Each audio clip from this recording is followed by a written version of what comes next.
Hello, I'm Jonasz Rewiński and you're watching Break the Fake. They make them, we break them, and tell you everything you need to know.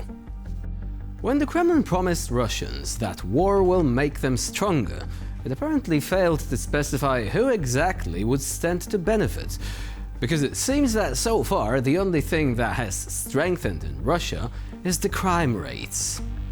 Over the past 3 years, nearly 8,000 Russian soldiers who returned from the front have been charged with murder or aggravated assault resulting in death. In dry figures from military courts, that 989 cases, 378 killed, 376 injured.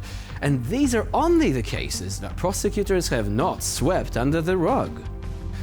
Now, most crimes occurred during domestic conflicts, mostly instances of drunken revelry, but with a twist.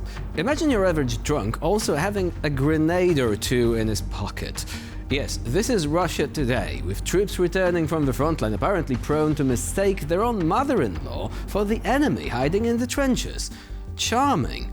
As a result, alcohol, PTSD and total impunity have turned Russian cities into regional branches of the Ukrainian front line. Soldiers are accustomed to resolving conflicts the way they were taught, with a blow from a rifle butt, a burst of automatic fire or a knife, accompanied by the phrase, "I fought in the war, so I can do whatever I want." Я говорю, телефон. Это 23-й год, Это как понимать? квитанция. Я ветеран боевых действий, а у тебя Вася Где газета? больной. Кто? Муж мой? Да, он Он чё, воевал. Ты что, вообще Твой охренел? Вася воевал? А при чем здесь мой Вася? Не, а она уже... Муж мой при чем здесь? Я военный, бля. Тебе показать-то? Я ФСБшник. А вы что, Я пришли? вас закатаю нахер. Вы пришли сюда воевать со Слышь мной? ты, в смысле? А чё он нахуй здесь на КамАЗе гоняет? Да на своего! У меня сын, сука, базарит за вашего, за твоего Васю! Я твоего Васю поймаю! Как козенки ему башку сверну! Military courts are now operating in marathon mode. Hundreds of cases every year, each one the spitting image of another.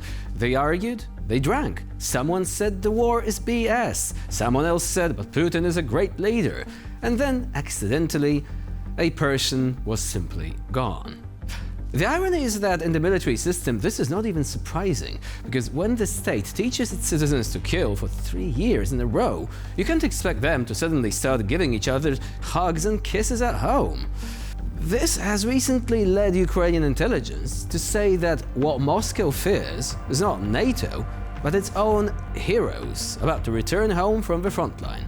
Tens of thousands of convicts, volunteers, and mobilized soldiers with psychological trauma are not patriots really, but a ticking time bomb. And here's the scariest part. These are not isolated stories, but a systemic consequence of the so-called Russian world.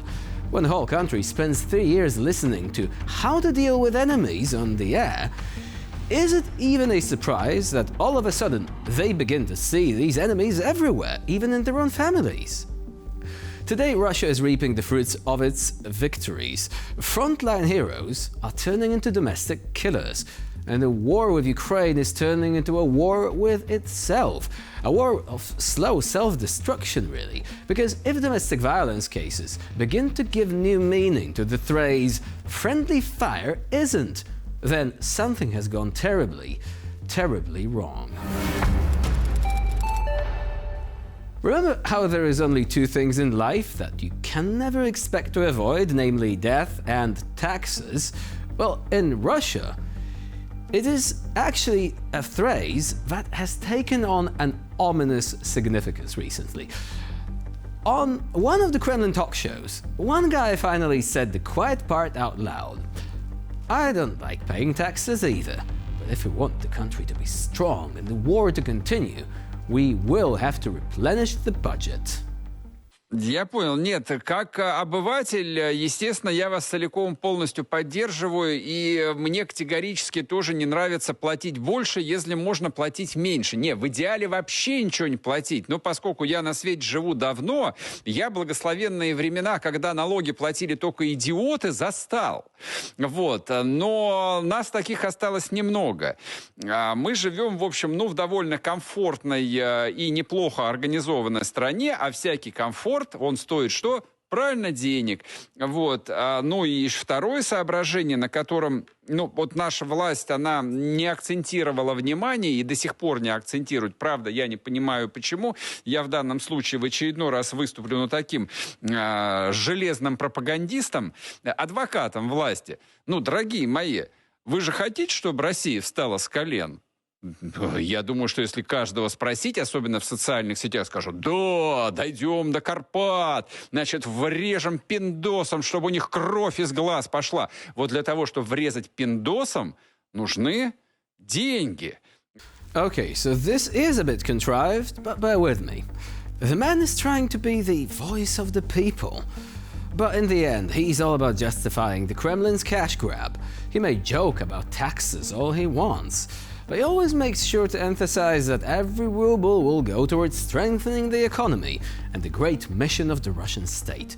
He seems to think all those tax hikes are not a punishment, but a fair contribution to the comfort and security of the country. And then Vladimir Putin himself takes the stage. He doesn't just explain taxes, he does it as if he were reciting a poem about the state budget. И даже в случае принятого решения правительством о повышении НДС, которое, безусловно, тоже будет отражаться на экономическом росте, мы это понимаем. Это же увеличение налоговой нагрузки, она на экономику будет отражаться. Но это даст возможность найти лучший баланс и Центральному банку при принятии решения по макроэкономическим вопросам, связанным с ключевой ставкой, и правительству по расходам бюджета. И удержать основные параметры и создать условия для дальнейшего развития.